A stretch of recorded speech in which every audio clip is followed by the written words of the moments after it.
Thank you very much. Well, hello everyone.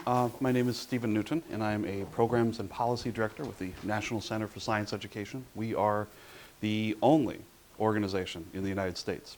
The only organization, I can't say only organization in the world. There is a British Center for Science Education, although they spell center kind of strangely over there. We are one of the premier organizations for defending the teaching of evolution in public schools, which is an issue not only in this country, but in Britain and Turkey and elsewhere around the country. We primarily focus, of course, on this country with a few things going on in Canada. And I'd like to talk to you today about the evolution of creationism, because creationism, in all of its manifestations, really has changed quite significantly. Now, I got a lot to go over here on this. So how late are we going to run tonight? Huh? How late are we going to run tonight with this? Great hour. Okay. Yes. So I got about an hour here on this. So I'd ask you please to hold your questions, and I'll deal with all the questions in the hour we'll have after that. We'll have plenty of time to go over that sort of stuff at the end. So first off, I want to talk a little bit about NCSE and tell you about our organization, which I see now is something I really need to do with this crowd. So a few people have heard of us. We'll talk about current creationism, what's happening right now this week, some of the background to this issue, a thing called intelligent design, and then the demise of intelligent design. Well, maybe the demise, a step towards this demise in the Dover case, and then we'll look at what has happened post-Dover. So first off, NCSE. Some of the people here, right in front of my boss, Eugenie Scott, you see here also standing here, with the other person, Josh Rosenau, who has my same job title, and our deputy director, Glenn Branch, and some other guy who just, I don't know, wandered in from the street someday. This fellow here, Nick Matsky, he used to have my job title. He's now a graduate student at Berkeley, and was very instrumental in Dover. Barbara Forrest, who testified in Dover, and here we see some of our gang here in Texas. We've been very instrumental in what's been going on in Texas the last few years. You might have heard they really mutilated their science standards. We got a few seats up in front. Maybe, Robert, if you'd move that bag, we could get some? We should sit somewhere else. Okay. Yeah, I'm just wondering, I think we might not have enough seats. Here, could we perhaps pull some? Well, three people who want to sit together here. Oh, great. Thank you very much. So we were very instrumental in Texas, and something I've certainly learned at the NCSE is that in each of these states in which there are these creationist issues, there are people who come out of the woodwork to defend science. We shouldn't think of places like Texas, oh, that's, it's a backward state. People can kind of get that idea sometimes, but the truth is there are, I think, even more people strongly supporting good science, strongly supporting evolution, who really make a strong effort. And this person here is Kathy Miller, the head of the Texas Freedom Network. In addition to defending science education, they also, this is hard to say for what they do in Texas, they also defend sex education in Texas. They are really have a struggle ahead of them there. So we're a nonprofit organization, and I certainly encourage you, if you want to support us, ncsc.com, very easy to join. We're cheap. We need members, and being a member also puts you in our database to contact, because believe it or not, even in this part of California, we have flare-ups of creationists. We have teachers and principals and students who need support, and the best way for them to get that support is to have members of the community come out and talk to school boards, talk to principals, write a letter.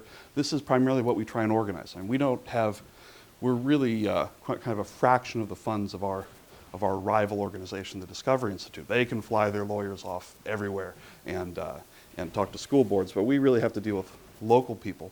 And in a way that's good, because school boards want to hear from the local voice. They don't care about somebody coming in from California. So one thing we try and do at NCSE is organize those like-minded people. So let's talk about what's happening right now. Creationism 2011. There are currently 5 bills in 4 different states pending, and we hear rumor of 2 more bills in the works. Bills in Kentucky, Missouri, Oklahoma, New Mexico. These are what we call academic freedom bills.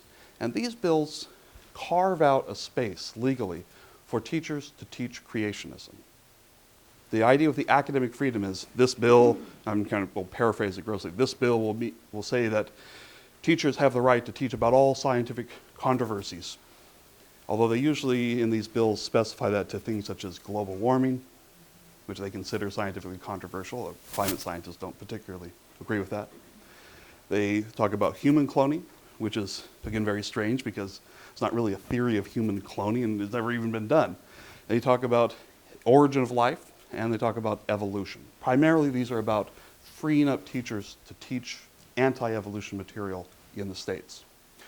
And we also just this week concluded very happily a battle that we were gearing up for, that we were very worried was going to be a big deal in Texas. See, 2 years ago, Texas did some very bad things to its science standards and opened the door for creationist supplemental books. They can't really get into the textbooks. They can't get a textbook author to put creationism in. So what they try and do is slip in the back door with a thin, little, cheap supplement that the teachers will pass out to the students. That's their game now. And we saw this coming up in Texas. We had noticed that an organization that printed a book called Of Pandas and People, which was instrumental in the Dover case, and I'll talk about that more. They had submitted an application to make one of these supplements. Now, they just withdrew that this week. So, good news, maybe Texas has dodged the bullet this time, but we will keep constantly monitoring. Another thing in the news. Have you all heard of this? Oh, yeah. The Ark Encounter Park, a Disneyland with a life-size scale Noah's Ark at the center of it. This is going to be... Well, yes. You see here, this is the governor of Kentucky, a man named Stephen Beshears, a Democrat. And he is standing here with 3 members of the organization, Answers in Genesis, a 6,000-year-old literal biblical organization, which also runs the Creation Museum, in addition to this Ark Encounter. And he's here talking about all the state funds that are going to go to this new venture and how many jobs it will bring and so on. He's not really mentioning that most likely, if Answers in Genesis has its way, all those jobs will require an employee to sign a statement of faith. They believe in literal interpretation of the Bible. They believe in a 6,000-year-old Bible, and this is state-funded. You know this guy? Ray Comfort. He's an LA-based evangelical, has a TV show called The Way of the Master. Another thing NCSE was involved in a couple years ago was this book.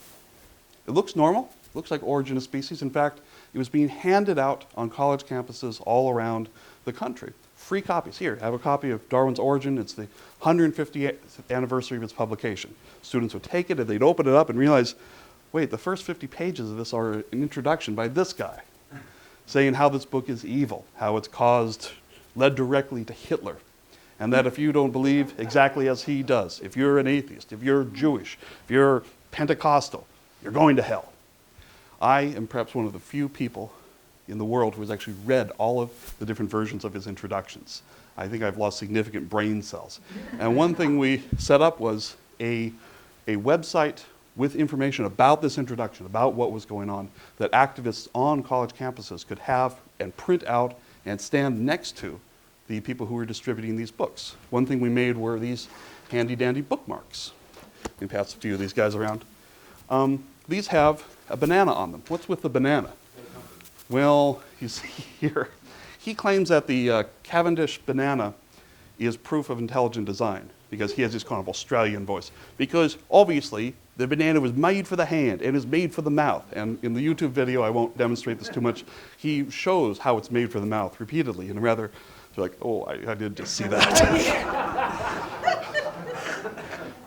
Things shaped like bananas made for the mouth? Yeah, anyway, he doesn't realize, of course, that bananas are very much a product of evolution. They're very much a product of domestication fairly recently. Plantains aren't like that. The wild bananas are much smaller. So this is something that's been developed through the processes of evolution, and he's saying this is proof of God. So we were equipping activists on all these campuses where these distributions were happening. They had these bookmarks. I shipped them out to them. We had free T-shirts that were donated that they could give away something better than this book. And book, many of which ripped out the 50-page intro. Then said, oh, I have my handy-dandy little Origin of Species. So that's something NCC was involved in.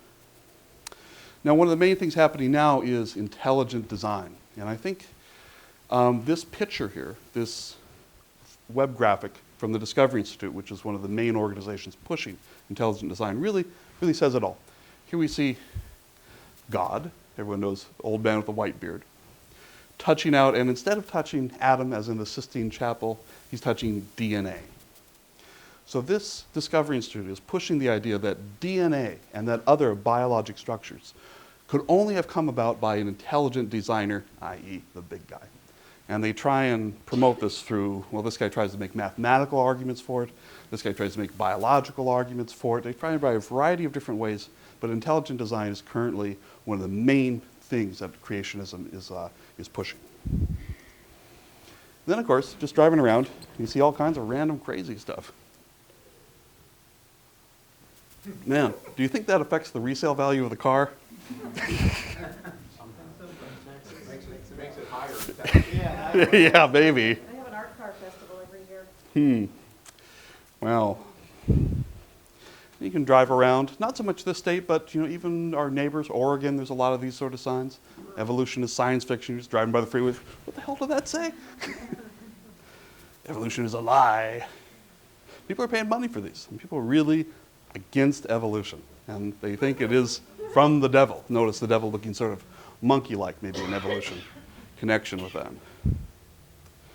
So how did we get here? How did we get to this place in 2011, where with all of the science and technology we have around us, with all the things that we're doing with science and technology, there's still a significant portion of the population that are paying for billboards, saying that one of the major foundations of a major science is a lie, is from the devil. How do we get to this point?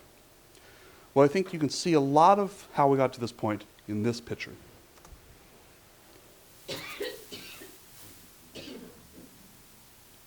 Have you seen this before? Oh, interesting. Okay. Well, this is a painting that you can buy from mcnaughtonart.com. And I do recommend you go to mcnaughtonart.com and, heck, even buy a print, because this is a real good conversation starter to have. So let me break down what's going on here. And if you go to mcnaughtonart.com, it actually breaks down in quite some detail all these details about what this painting means, what each person represents. This is not at all kind of hidden or trying to be subtle with this. I don't think that's Sarah Palin, no.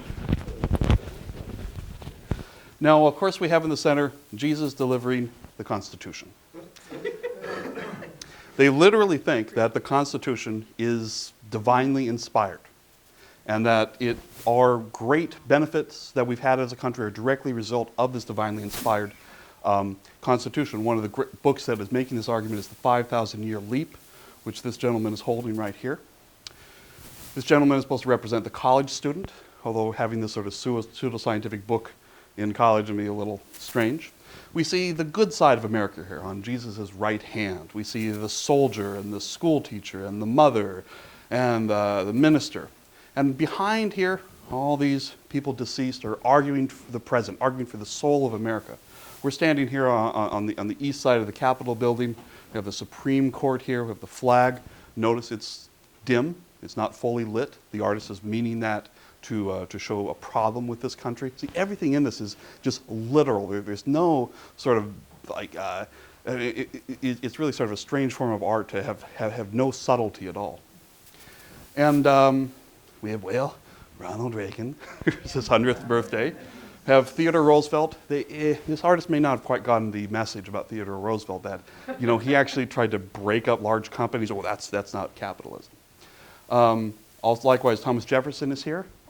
Thomas Jefferson was very much removed from the Texas standards in 2000, or just last year, because he wasn't really a true Christian. He was a deist. Oh, the Texas School Board found that very objectionable. But what's really interesting, I think, is this side over here. This is the bad side. This is what's wrong with America, according to this sort of biblical worldview. We have here the pregnant mother. Oh, that can't be good. We have the media. Oh, they're hurting the problem. We have here the lawyer counting his money. We have the politician ignoring the whole scene. We have here the judge. Ooh, they hate judges. Judges took God out of the schools. Judges took prayer out of school. And even worse, judges in this building here voted for Roe v. Wade.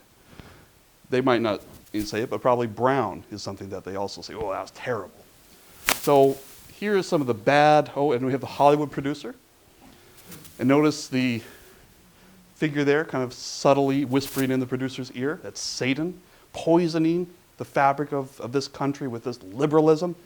But the person on the highest step, the highest level, they're sitting, the artist points out, on the same level as Jesus, at least he thinks he's sitting on the same level as Jesus, is the professor, the academic. That's the worst of them all. And these liberal, tenured, they hate tenure so much. They say, we want to be able to fire any professor who says anything we don't agree with. I mean, Jerry Falwell, when he set up Liberty University, bragged. He said, there will be no tenure. I will fire any instructor who says anything I don't agree, is not orthodox, that I disagree with. To which you say, well, your professors must feel free speaking their mind. Gee, you say one thing, you lose your job. Boy. What book do you think the professor told him? It's too small to see. Yeah. Appropriate Hellfire, The Origin of Species, Charles Darwin. So in this artist's conception, all the problems of America, of all of those, the worst is the professor, the academic, the intellectual. And the book that he holds instead of the Bible is The Origin of Species. This is, I think, a real insight into how these people think. They see Darwin, they see evolution as a key to all the things that have gone wrong with this country. And removing Darwin is the first step in fixing the country, according to this strange worldview. Now, in other graphics, they're even more explicit. Darwinism, the root of the octopus, branching out from it, racism, eugenics, perversion, genocide, promiscuity, materialism, communism, and atheism. All those they see radiating out and coming from this root. They sometimes portray it as a tree. Here we see the tree of evil. The branch, or the trunk of the tree of evil, is evolution. That's the first thing that the creation science message here needs to chop down. But spreading off from that, humanism, racism, abortion, and uniformitarianism. It's one of the major principles of geology, because geology argues for an old Earth, an Earth older than 6,000 years, and that can't be right. We've got to get rid of geology as a discipline. So this is how they really perceive the world. Now, step back a little bit. You should realize that this hasn't always been the case in this country. And in fact, this whole evolution, creationism issue has been relatively recent. And a major reason for that is it wasn't until about the turn of the last century, the 1900s, that we started getting large numbers of kids being educated beyond the most rudimentary levels. If we look at the early decades of the 20th century, we see big increases in public education, big increases in literacy coming decade after decade, students pushing further and further in their education to the point where they might take a biology class, which could of course expose them to evolution. If you stop at the 8th grade, you're never going to get to that. And so for a lot of families, they never had their 8th grade kids bringing back evolution stuff because the kids never got that far and it never really was an issue.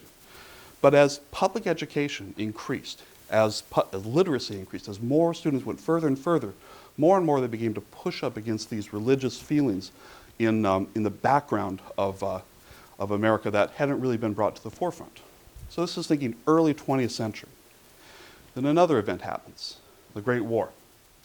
And for many people of an evangelical bent, and for many people around the world, it really sort of cracked their worldview. It's hard from the perspective of a century later to appreciate just how big and how horrific and how terrifying a thing this was, how this really broke the foundations of Western civilization in many people's minds and left them wondering, how the hell did this happen? How did people behave this way?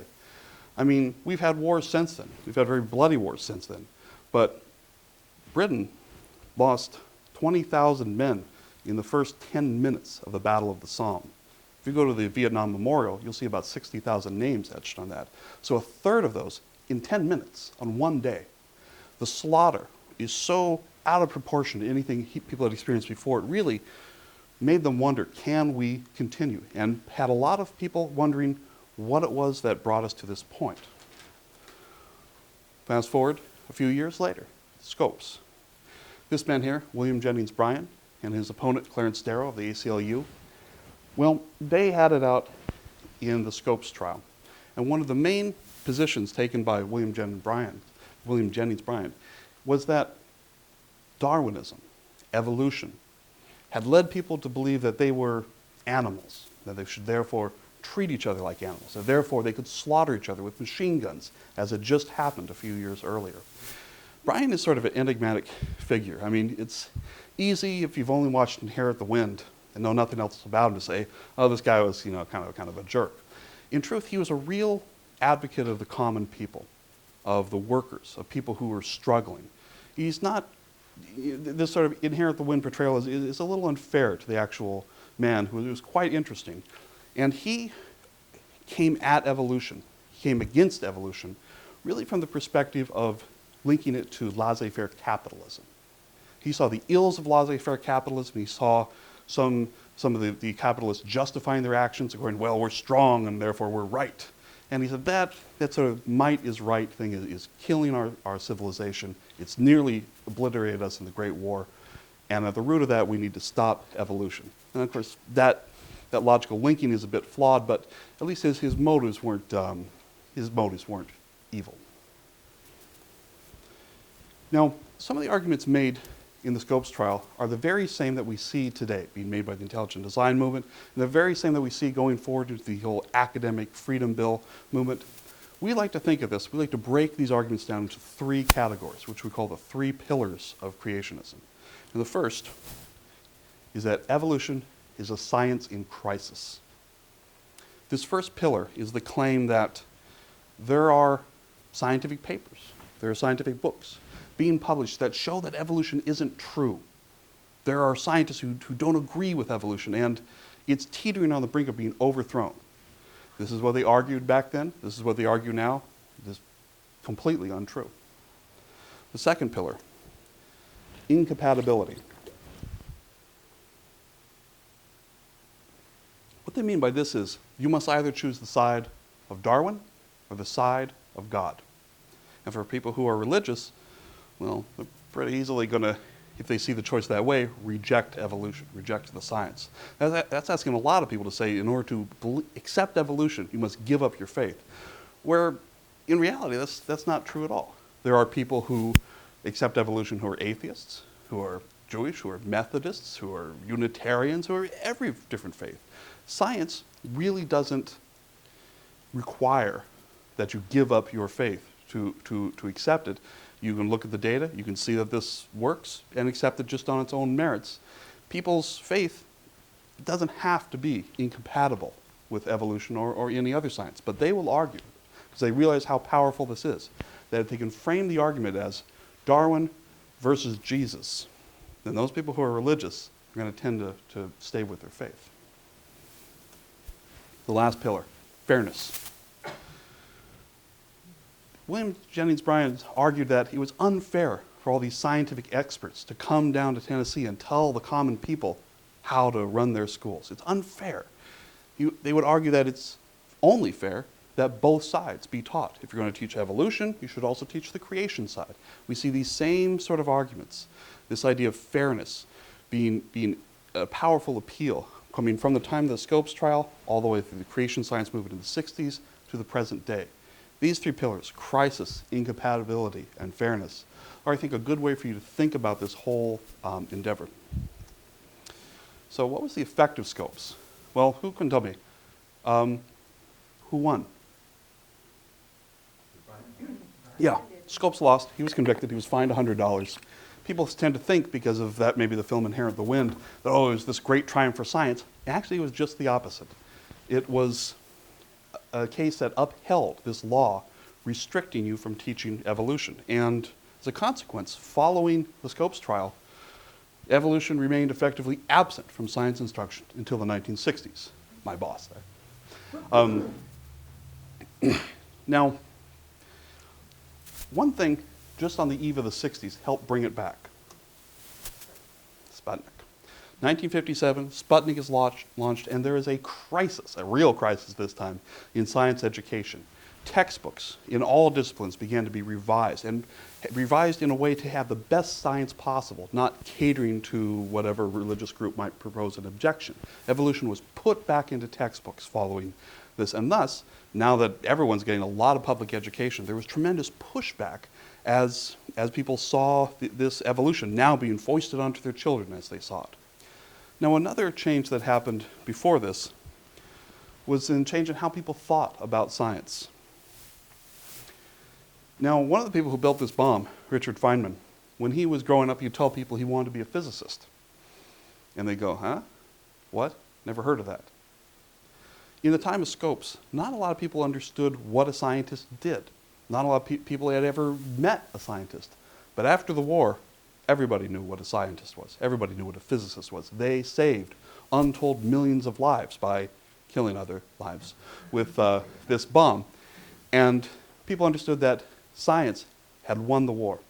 Science had paved the way for defeating Hitler and defeating Japan, and thus science had a great credibility. And so, in the 1960s, when evolution began to be put back into the curriculum, the creationists wanted to push back not just with faith, not just with biblical verses, but they wanted to push back in a way that seemed like science. This brings us to creation science, a movement that took off just as in post-Sputnik science education began to get more evolution in it.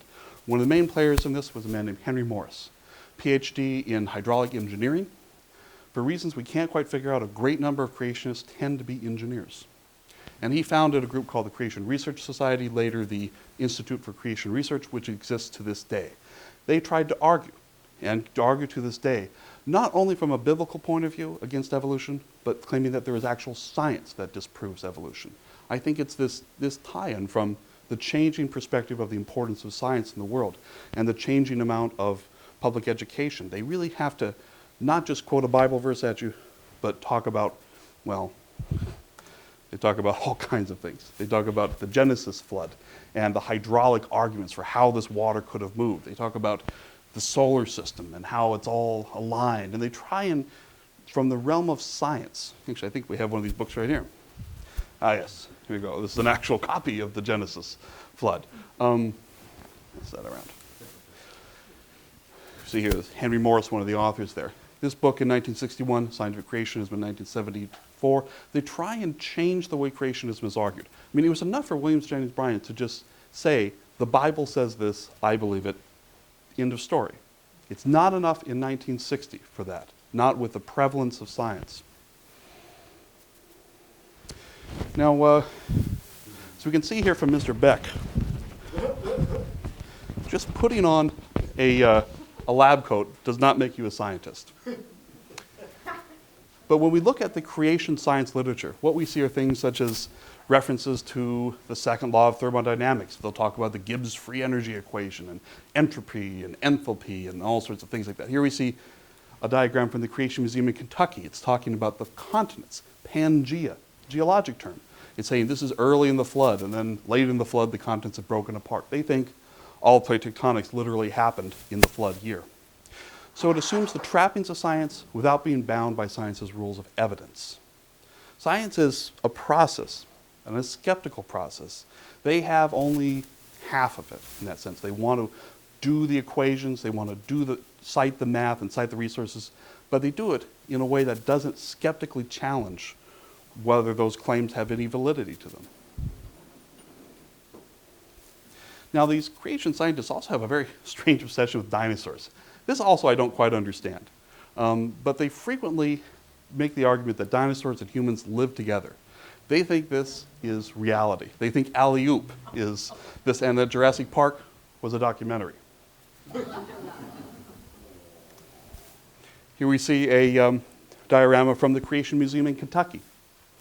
Humans and dinosaurs living together in harmony. Yeah. Well, if they're talking that there's science, what science are they using to demonstrate that that effect? Oh, I will show you here.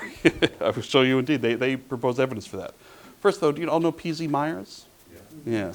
He, of course, visited the Creation Museum and rode on the dinosaur that they encourage people to ride on at this museum. I should say, quote, museum.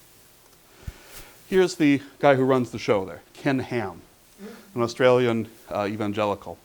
Now, people will look at the dinosaurs they got there and say, hey, Ken, what about them teeth, man?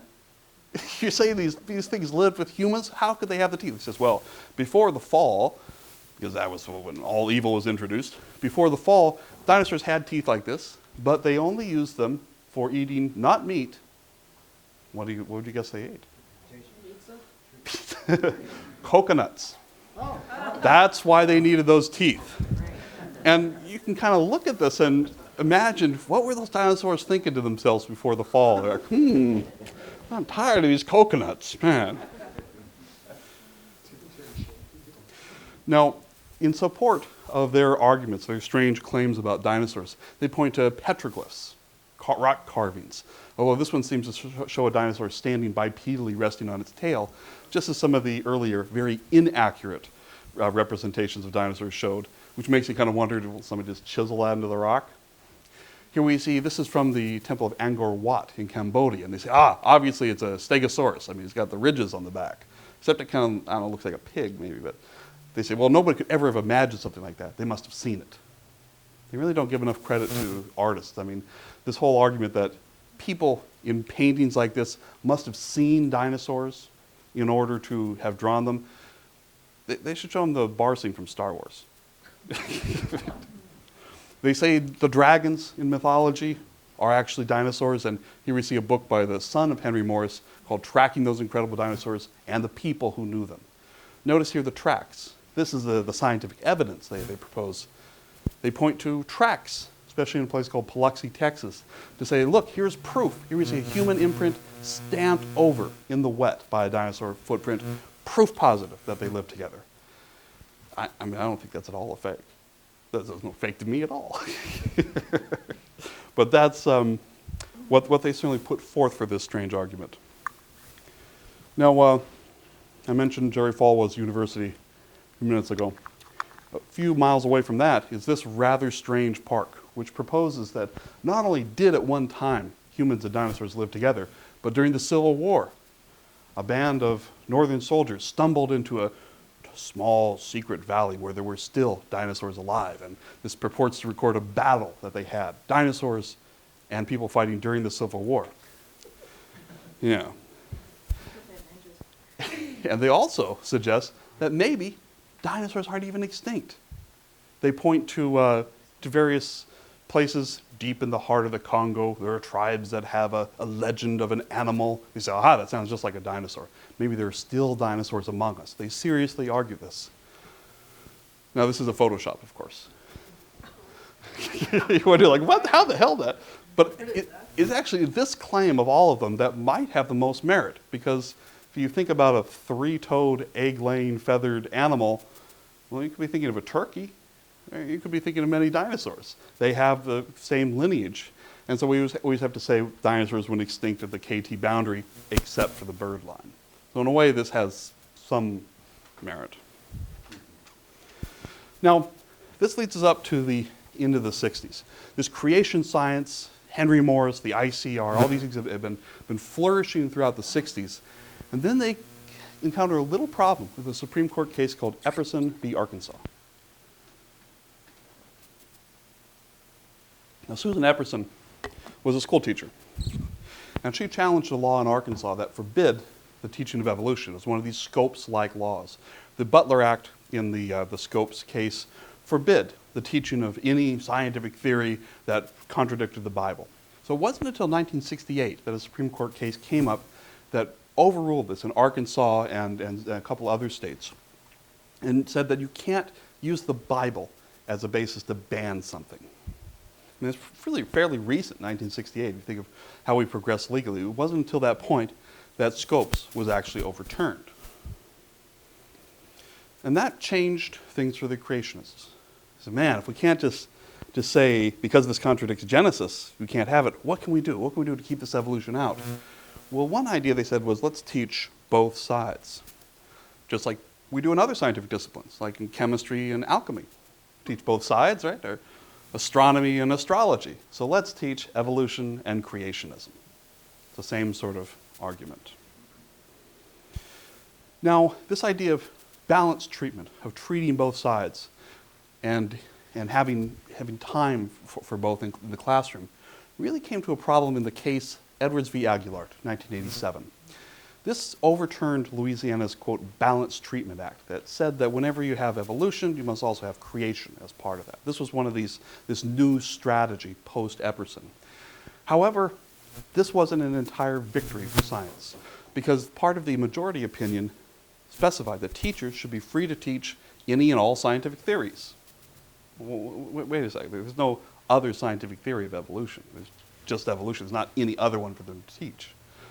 This decision went on to say that teachers should supplant, or could supplant the present science curriculum with the presentation of theories besides evolution about the origin of life. And this is kind of wrong in two senses. Evolution isn't about the origin of life. It's only what is involved after life gets going. And again, other theories besides evolution, what would those be?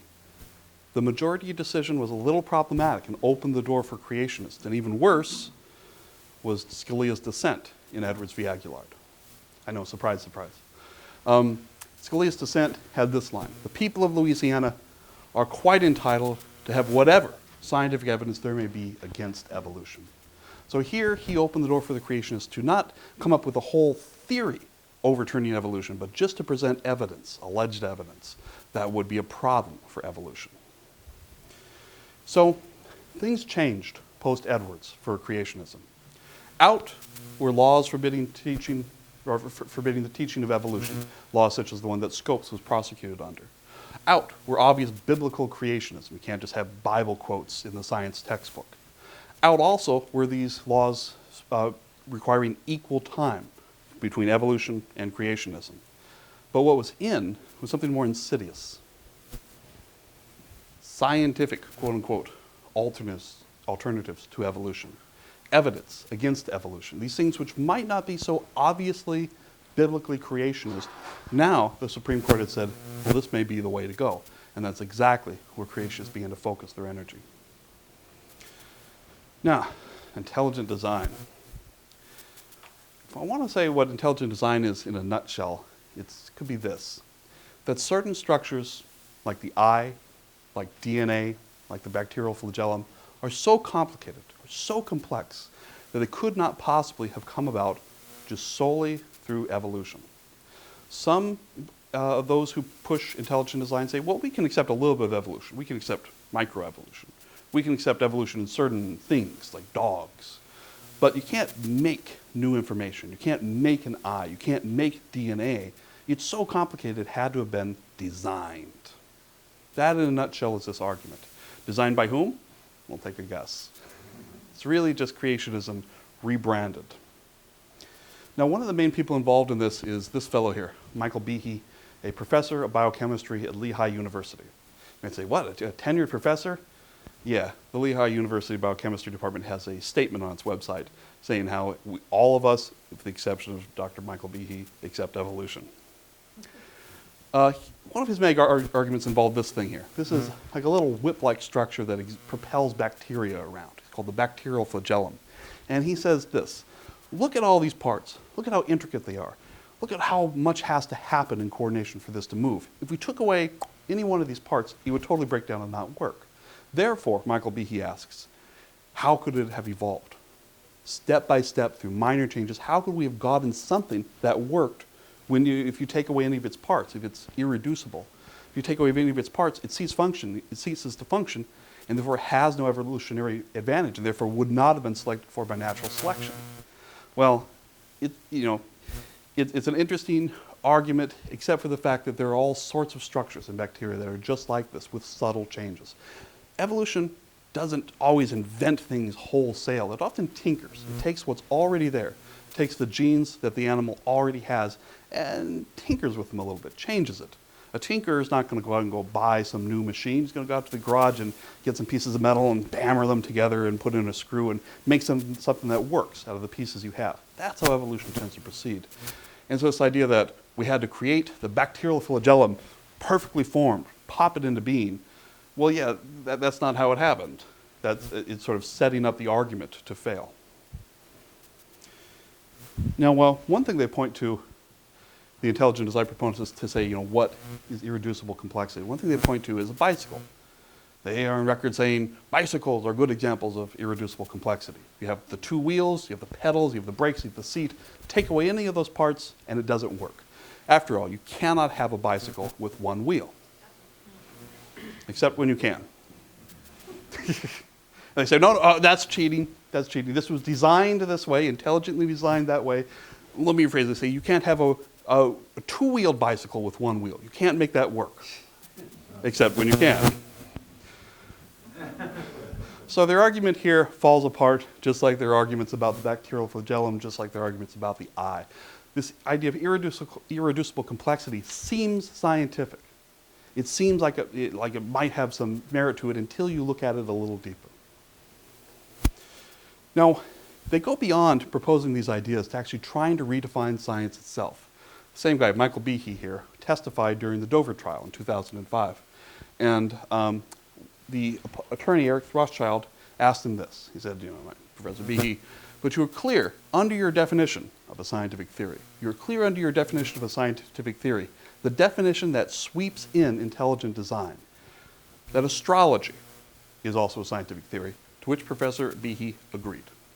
He thinks astrology should be considered a science. Well, if you're going to make it that broad, that even astrology becomes a science, in order to get your intelligent design in as legitimate science, that really brings up questions about your definition of science. Most people would not, I think, not consider astrology to be a legitimate science.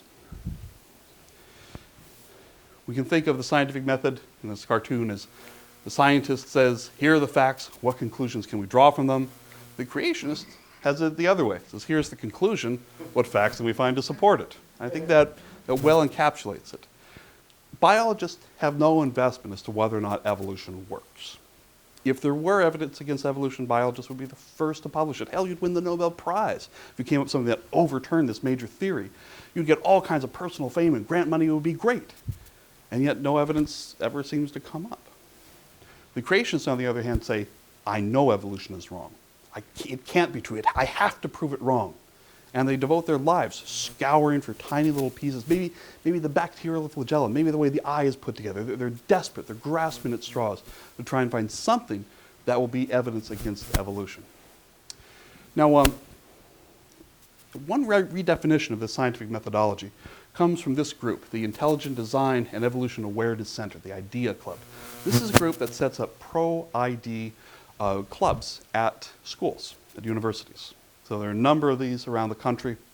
And off of their website, this is up there right now, it had what I think is a fascinating insight into what they think science is. So forgive me for reading a little bit here on this. But there's a 4-step process the IDEA Club puts out for what science is. First, observation. That doesn't sound unreasonable. Observation, the way that intelligent agents act can be observed in the natural world and described. Okay, I guess that's right. It's hard to define what an intelligent agent is and hard to quantify how it acts, but all right, well, let's move on. Step 2, hypothesis. If an object in the natural world was designed, then we should be able to examine the object and find the same high levels of CSI. CSI, well, this is a term they use called complex specified information, CSI. I really think they just use that term so they could have it sound cool, like that TV series. Oh yeah, oh yes, I detected CSI in that. Well, this is a little weird. I mean, here you're making up a word and saying that you're going to use this to quantify whether something's designed or not. Are there any rigorous parameters on that? Is that something other people agree with? Not really. So this is already encountering problems. It gets worse. Step 3, the experiment. This is the real science experiment. We can examine biologic structures to test if high CSI exists. Well, wait a second, you just made up this word. Now your test is going to be, you're going to look to see if it's there? Doesn't sound like much of an experiment to me. And the conclusion, because they exhibit high levels of CSI, we conclude they were intelligently designed. What? If you think about it, this is like a bad parody of circular reasoning. I mean, if I wanted to write something for a logic book that was explaining how circular reasoning looked, I might just use this example. Let me try and show you how absurd this is with another analogy, kind of an argument from absurdity. I'm going to hypothesize that apples and oranges are really the same thing. And there's a quantity called oranginess. I'm not going to define it. You're just going to have to take my word that it exists. And I'm going to take an apple and say, I'm going to perform a scientific test. I'm going to look at an apple. I'm going to see, well, if it has oranginess to it, I should be able to detect it. I look at the apple. Lo and behold, I have detected oranginess. Therefore, an orange is an apple. What? This is how they think science works. And they are, of course, completely wrong. Now, the person who wrote that, this guy here, Casey Luskin, he founded this idea club at universities and also now currently works for the Discovery Institute. Now, he, on many occasions, claims that ID, intelligent design, is not religious in nature, that it's scientific. It's just another way of doing science. And he'll say things like, unlike creationism, underscore that, unlike creationism, the scientific theory of intelligent design is agnostic regarding the source of design and has no commitment to defending Genesis, the Bible, or any other sacred text. Seems like he's trying to say ID is different from religion. ID is not religious. This is what he says to one audience. To another audience, he'll say, because of religious reasons unrelated to intelligent design, the Idea Center leadership believes that the identity of the designer is the God of the Bible. Surprise, surprise. You say this supernatural entity created all these biologic structures, and then you say, and it's God. Well, it sounds to me like any reasonable interpretation, any reasonable person could interpret it as simple creationism. God created everything. You can say that it's not religious, you can say that it's scientific, but you're not using scientific methods, and your own statements seem to pose a problem for that claim. This guy, William Dembski, another DI fellow, he'll say, intelligent design is the science. I want to underscore that. He's saying it is a science. Intelligent design is the science that studies science of intelligence. And indeed, they often refer to the SETI project, the Search for Extraterrestrial Intelligence, where we're looking for radio waves. Remember that movie Contact? Well, it's really happening. Scientists are doing that. How is it that we would detect radio signals that were intelligent versus those that were not? Well, he says ID is something like that. It's a scientific research program, and it investigates the effects of intelligence. All right, well, that sounds like he's trying to say it's science. But what else has he said? William Dembski has also said, any view of the sciences that leaves Christ out of the picture must be seen as fundamentally deficient. I don't know about you. I took a lot of chemistry classes, took a lot of physics classes. I don't remember Christ ever coming up once. I guess all that science was just deficient. He came around long after Genesis, too.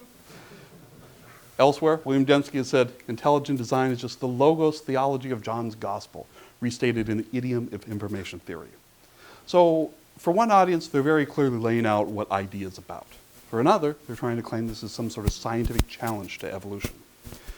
This guy here, in many ways the founder of intelligent design, a professor of law at Bolt Law School here in Berkeley, he has said, our strategy has been to change the subject a bit so we can get the issue of intelligent design, here underscore, which really means the reality of God, before the academic world and into our schools.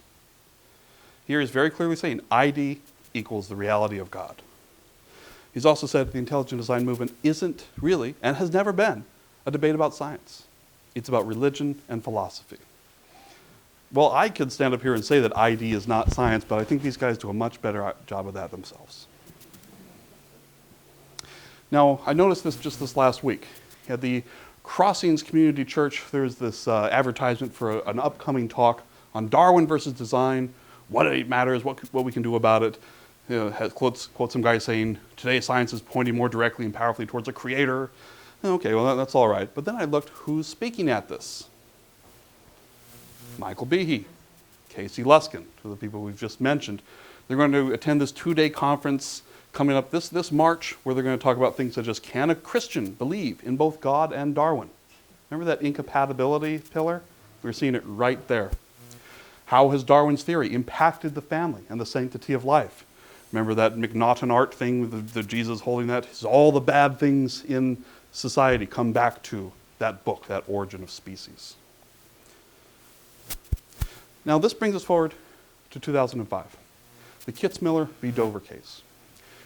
At central issue in this case was the recommendation of the school board said by the school superintendent to some classes, read to them as a brief statement, that students should question Darwin's theory and that they should look at this book here for reference. This book is called A Pandas and People. Now, it's a very interesting book. It's thin. It's not got a lot of meat in it, and it doesn't have a lot of facts in it. And in researching this, we found an interesting quote about what the purpose of this was. Going back years before this was written, we found this quote: "A high school biology textbook is in the planning stages that will sensitively be written to present both evolution and creation science, while limiting the discussion to scientific data." In other words, hiding its true religious foundations, trying to present creationism as science. That's what this book is all about. Now, we found it very interesting that we could observe in different versions certain changes and evolution within this book of Pandas and People. We obtained 7 different different versions from the publisher from 1983, 1986, 3 in 1987, 1 from 89, and 1 from 93. And we were able to scan in OCR and count the words in this book. The word creationism. So here we see in these early drafts, 150 plus. This is only a 160-page book. So that means that the word creation occurs on almost every page in this science textbook. And then we reach the first 4 here. It reaches the 4th one, and whoa, drops down almost from 150 to 0, right at 1987. What happened in 1987? Edwards v. Aguillard. Ooh. You say, well, if that's true, I have a hypothesis. I have a hypothesis that they switched the words. Yes. We almost never see intelligent design in the early drafts. But after Edwards v. Aguillard, it comes in almost 100. Again, this is only a 160-page book. But we have even better proof than this. Here are 3 versions of one sentence from 3 different drafts of Pandas and People. The first version here, from 1987, contains this sentence: "Evolutionists think the former is correct, creationists accept the latter view." Okay? Evolutionists think the former is correct, creationists accept the latter view. Now let's look at the first edition published in 1989. Same sentence: "Evolutionists think the former is correct, design proponents, i.e. intelligent design proponents, accept the latter view." Same sentence, different word. And in the second draft from 1987, we found a transitional fossil, a word in the process of evolving. That word is the C design proponenticists.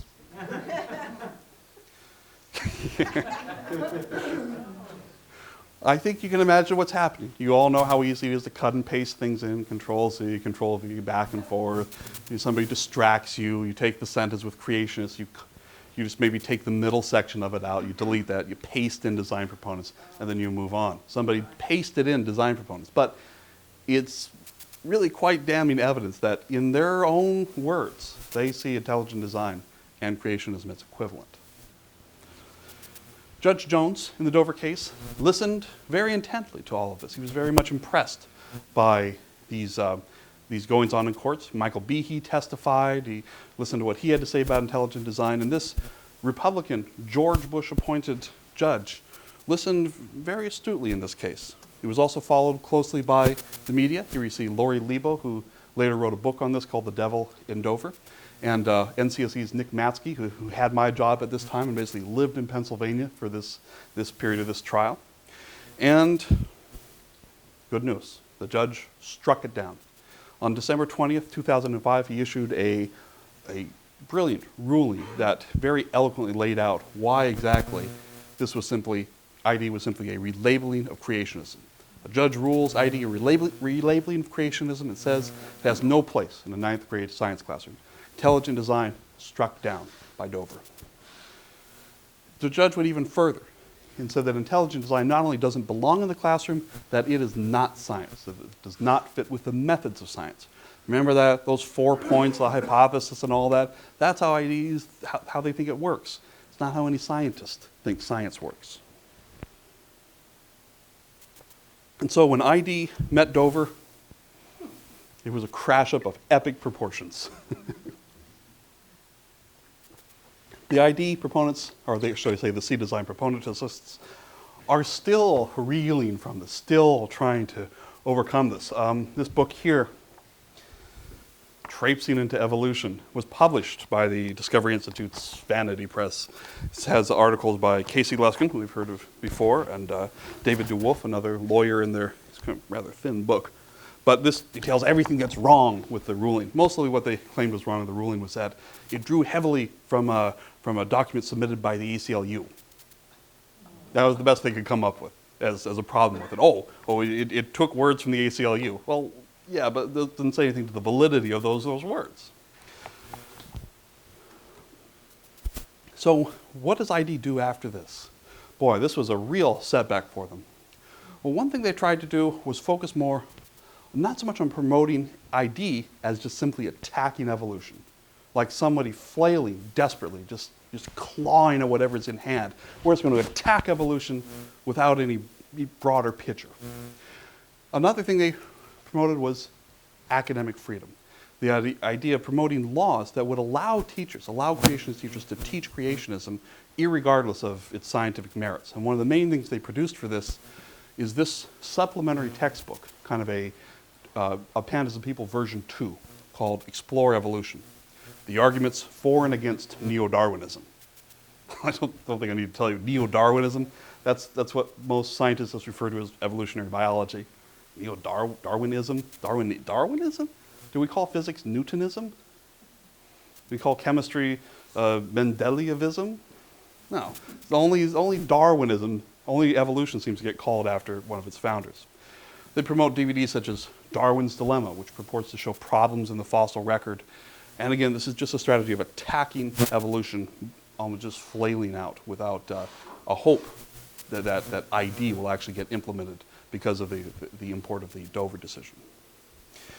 2009 was one of the main places in Texas where this really came to a head. This fellow here, Don McElroy, was the chair of the Texas board during that time. He, in his Senate confirmation hearings, affirmed that he believed the Earth to be 6,000 years old. He was not confirmed by the Senate, believe it or not. In fact, he lost a primary bid against another Republican challenger.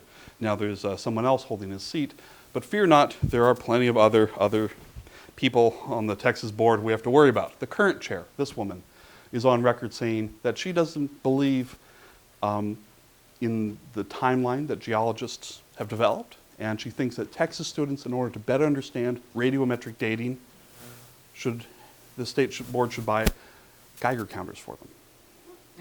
She really said this. That's not how you do radiometric dating. But she seems to think, well, if we just bought a bunch of Geiger counters for the high school students, maybe they'd understand this radiometric dating showed the Earth is only 6,000 years old. Lots of luck with that. Here we see another fellow who also takes great issue with the fossil record and how it's being portrayed in science books. This fellow is very proud, though, to serve on the state board of he starts in the state board of Education? He serves on the board that's responsible for spelling and grammar in schools. Fairness. Now remember, this is one of those pillars of creationism. This fairness pillar is really coming into play in academic freedom bills. And if you go to the website academicfreedompetition.com, you'll see all sorts of patriotic things. Oh, look, the flag, the Constitution, the Liberty Bell. It almost looks like some sort of parody of patriotism. And down here, a little below this, is a model academic freedom statute.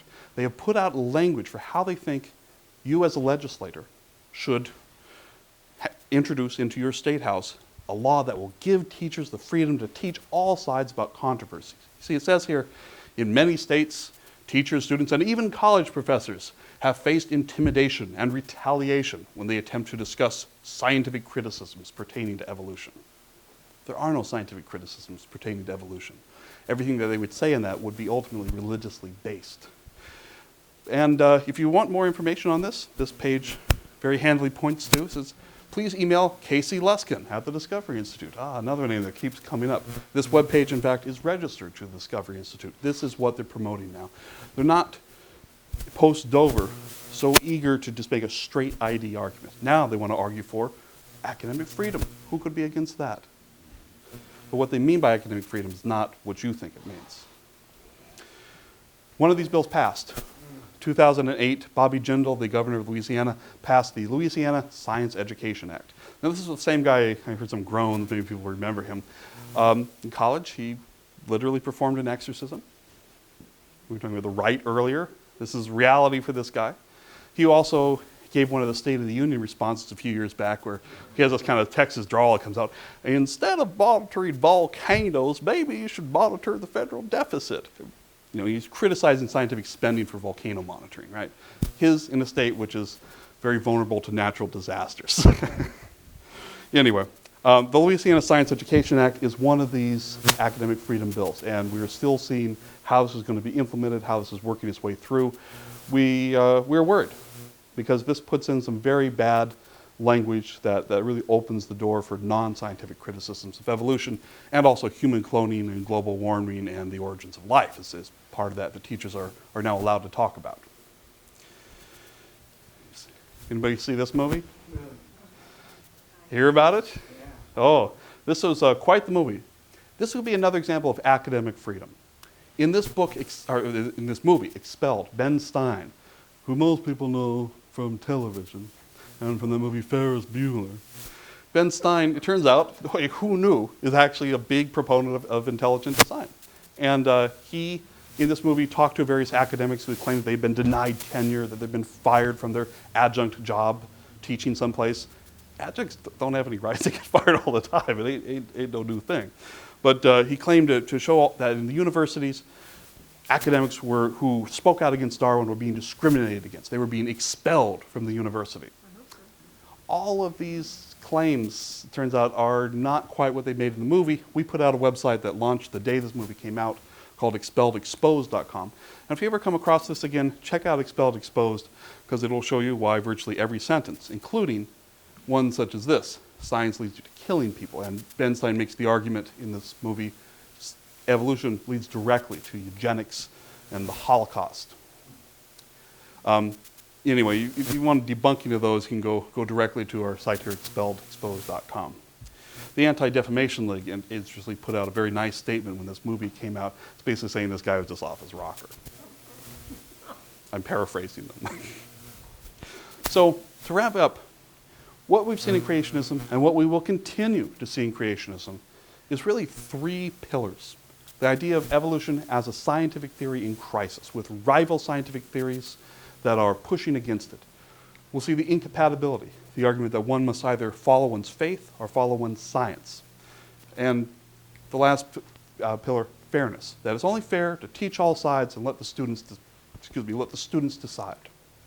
This is what we saw in Scopes. This is what we saw in the creation science 60s. This is what we see in the intelligent design era, and it's especially what we see today in the academic freedom era. And we see it also in other techniques. We see Senator Inhofe, a man who claimed that global warming is one of the biggest scientific frauds ever perpetrated on the American people. I believe that's his exact phrase. He will point to non-existent scientific controversy about global climate change. He will say it's only fair if we have one side of the pro-climate change scientists and the anti-climate change scientists, we should have both sides. So we see arguments being made in that. We see arguments, of course, for the anti-vax movement. And combined with the general lack of scientific knowledge. I mean, you all seen that YouTube guy who's pointing his camera at a double rainbow, and he's crying, and he's going, "Oh, it's so beautiful. What does it mean? Tell me what it means." Refraction of light and water vapor. This doesn't mean God isn't speaking to you, but he's crying, he's weeping. It's quite something. And of course, these guys, the insane clown posse. One of the stranger things about creationism is that they have kind of a hardcore, like I don't know what to call them, gangster rap, no, sort of like that, kind of rappers who are rapping for creationism. And also against magnets. They say, well, no one understands magnets. So that means God exists. I'm serious, this is exactly, so oh my God, it's not only creationism, but many other aspects, I think, form in 2011 a broad assault upon science itself. And that leads us to our conclusion, that for evolution, for climate change, for many other things, what we need to observe is eternal vigilance. As this dog will tell you, for both democracies and squirrels, it is the price of freedom, but it might amend that. Eternal vigilance for both democracies and science is the price of freedom. Thank you very much.